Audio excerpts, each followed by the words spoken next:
Motosiklet sürmek dünyadaki en zevkli birkaç şeyden biri. Hani çocuğum olmadı bilmiyorum. Bir de işte onun mürvetini görmek falan herhalde bunun kadar zevkli olabilecek şey. Bu kadar güzel bir şey yani. Çok zevkli abi.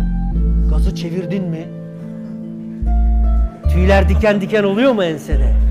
İşte o. Budur. Gerisi boş. Gerisi tıraş. Tamam. Dolayısıyla sizden ricam yolculuğun tadını çıkarın. Zevk almaya bakın. Hayat çünkü belli değil. Bilemeyiz. Hepimiz öleceğiz. Size garanti ediyorum öleceksiniz. Hepiniz öleceksiniz.